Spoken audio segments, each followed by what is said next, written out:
What's up, y'all? Welcome back to another video. Today we're doing awards predictions. This might be a little bit premature because lots of players are opting out and or getting COVID, which means they have to opt out. So I'm picking also some like people having babies or they're high risk, so they're not gonna play. But I'm still gonna do this because I'm excited for the season. Hopefully it happens. It's not looking great. Lots of players getting COVID, but they've invested in this season, so hopefully it happens. So yeah, we're gonna get right into it, starting with the AL MVP. I'm gonna do MVP, Cy Young, Rookie of the Year, Comeback Player, DH, Reliever, Rookie of the Year, all those guys. So AL MVP is probably the most obvious pick on this, and it's Mike Trout. He's won it 3 times in his 9-year career. He's only finished once out of the top 2 in voting. He won it last year, but he's never won it back-to-back. Now we also have to worry about the fact that his wife is having a kid, so he said he doesn't feel super comfortable, so he might not play, which would be pretty big. But his team got better. Injuries always been a problem. That being said, the odds on him winning are like 125, plus 125. Second closest being Judge at 800. So that kind of goes to show how much people think Trout's gonna win MVP. Because I think even with the 4 pro sports, I saw someone say this, Trout might be the only player that everyone can agree is the best. Like basketball, it's mainly LeBron, but there's also Giannis and even Kawhi maybe. Hockey, it's practically McDavid, but some people say Crosby still. Football, I'm not even sure who the best player because all these different positions. It's probably Patty Mahomes or Lamar Jackson. So I don't know. It's an interesting point.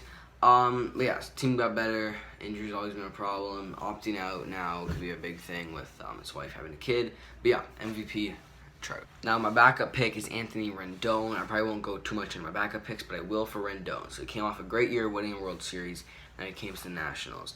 I think it's gonna be either Trout or Rendon because one of them will have protection. Trout will probably have the protection of Rendon. Trout probably bat 3rd, Rendon probably bat 4th. And yeah, Trout hits runners in the scoring position, or he puts himself in a scoring position. Sometimes he'll clear the bases with the home run. But I think if Rendon, who already had like 126 RBIs last year, if he gets even more people in the scoring position, we're not sure what numbers are for like a 60-game season, but if he can get a whole bunch of RBIs, that'll help his MVP case, as well as all the other stuff he does. NL MVP is practically between Yelich or Bellinger. I'm going Yelich because Bellinger won it last year. It's hard to win back-to-back. And the Brewers know how to turn it on. They've been down the stretch past couple years, and they've turned it on. They did it a lot without Yelich because he got hurt towards the end of the year. If Yelich didn't get hurt, he would have won MVP. He leads all the NL in OBP and OPS the past 2 years. And I think I just got him winning MVP over Bellinger. Bellinger's my backup pick. They added another MVP in Mookie Betts, which takes away some of the glory. I know I picked Rendon and Trout for the Angels over there, but it's very hard to win back-to-back. Last time someone did that was Albert Pujols in 2008. So it's tough for Bellinger to win. He's maybe the more complete player than Yelich, but I'm going for Yelich for this year. All right, Rookie of the Year gets a little more interesting here because those are pretty obvious. Luis Robert is who I'm going with. Absolute 5-tool player, rated #1 prospect right now. He batted .328, 32 home runs, 92 RBIs, and a 1.001 OPS in the minors last year with good defense and great speed. So Luis Robert is the super hype prospect. His rookie card is in 2020 Top Series 2. And everyone's going for that card right now because he's got all the potential in the world. My backup pick is Jesus Luzardo. I wanted to go with him, but as a starting pitcher, he'll only get 12 starts this year. He still might be on fire and win it with 12 starts, but that's not as much as Robert, who might play 50 to 60 games this year. So going Robert, all the hype. Luzardo, I really like him. I think he's going to be great for the A's. A couple other possibilities are Wander Franco, the #1 prospect, and then 2 hard-throwing prospects who will play this year, Michael Kopech and Nate Pearson. NL Rookie of the Year, I'm going Gavin Lux. He came up a bit and played 23 games, sorry. He had some homers in the playoffs, which are pretty big, breaking some Dodgers records for youngest players. To do that, in AAA, he was batting .392 with a 1.197 OPS in 50 games. So he definitely has all the hype, so watch out for Gavin Lux. I'm going with him because the NL is kind of weak for rookies, Backup pick is going to be Nico Horner. This is kind of a sleeper pick. I wanted to go Dustin May, but the 12 starts things, I wasn't sure about picking a pitcher. Nico Horner, he's a middle infielder for the Cubs. He'll get good time at second base, and he'll play alongside Javi Baez. Came up last year and had 78 at-bats and batted .282, which is very good for a rookie. And he even hit 3 home runs and had an OPS of .741. So not bad stats for a young guy who came up and played 78 at-bats, so pretty good. I'm going Nico Horner. Dylan Carlson is someone a lot of people are picking, and Mackenzie Gore's the big pitcher for the Padres, so watch out for those guys as well. Alright, I had to throw the hat on, but yeah, we got AL Cy Young. This is practically between Verlander and Garrett Cole. Going Cole to some Astro bias with Verlander, even though I know Cole is on the Astros and all that. But Verlander won it last year when it was between him and Cole, so it's hard to win back-to-back. There's Astro bias. Cole's gonna probably be pretty heavily leaned on for the Yankees, who are looking to win the division, and they don't have lots of starting pitching depth. But they got some good starters. Hopefully Tanaka's all right. If you guys saw that video of him the other day. So yeah, I'm going with Cole for AL Cy Young. Backup pick will be Verlander. I think another sleeper pick I have will be Tyler Glasnow. I think he's definitely underrated player. He's a possible Cy Young candidate if Cole doesn't play, because I think his wife just had a young son, a young baby, so he might not play. As for Cy Young, I'm going DeGrom. He's going to win it 3 years in a row.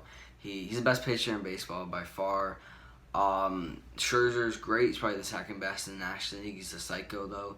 DeGrom, the only thing with his stats last year that wasn't great was his record. He was 11-8. That's because the Mets gave him horrible run support. But yeah, the Mets improved, so better run support. The Mets bullpen looks good, so maybe some of those no decisions that he got last year turns to W's. And yeah, DeGrom, I think, is gonna win it 3 years in a row.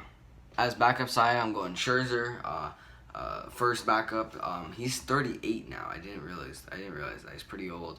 And another pick is Walker Buehler, who actually I think has a pretty good chance to win it this year as the ace of the Dodgers. Comeback Player of the Year. This is an interesting award. There's a couple people injuries. I was thinking Stanton. He only played a couple games last year. But I'm going with Chris Davis, the one on the Oakland A's, not the Orioles guy. He's never coming back.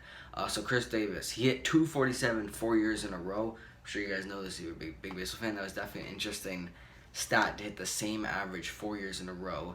He also hit 40 home runs in those 4 years. But then the average dipped down to 220, and he only hit 23 home runs. So definitely had an off year. I definitely think he's going to come back because he's shown the consistency. He's only 32, so he's primed for a comeback, and maybe we'll see that consistency. And if he hits 40 home runs and... Oh, sorry, I was showing the computer right there. I was just looking at a note there. If he hits 40 home runs and, bats like 250, he's definitely going to win it for Comeback Player of the Year. Dylan Cease, White Sox pitcher, I don't think you can really consider him like a Comeback Player of the Year because he only played 14 games, but he had a 5.79 ERA. I think Dylan Cease is a great pitcher, so I don't think, I think he's going to bounce back from that, but I'm not sure if you can call that Comeback Player of the Year. As for the NL, I'm going with Noah Syndergaard, the Mets pitcher.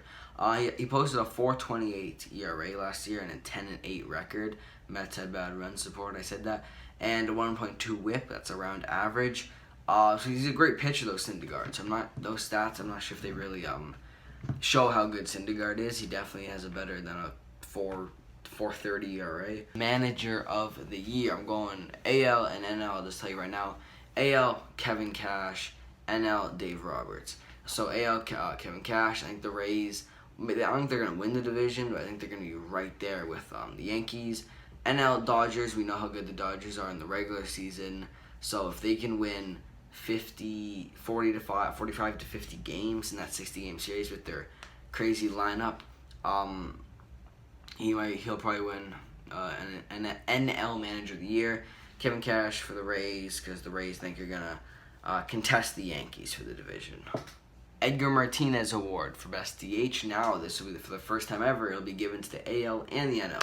Jorge Soler is my pick for the AL, and Nick Castellanos is my pick for the NL. Jorge Soler, last year he hit 48 home runs. He's a pretty trash defender, so they're probably going to throw Whit Merrifield, Alex Gordon, Hunter Dozier out in the outfield. Soler will just DH. Maybe he'll get some time in the outfield. But yeah, backup pick being Yordan Alvarez. A lot of people are high on Yordan as like a rookie there. I like Soler more than Yordan. As for Castellanos for the NL, the Reds also have some strong outfielders. They got this rookie. Castellanos. They were telling outfielders Castellanos is one of the weaker fielders, but a great bat. So they got Shogo Akimiya, who's a rookie out of Japan. Nick Senzel, Philip Irving, Jesse Winker, and Aristides Aquino. I'm not sure if Aquino is actually going to play for the Reds this year. I think they were going to look into start him in AAA. There's no minor league season. I'm not sure they're doing it with Aquino.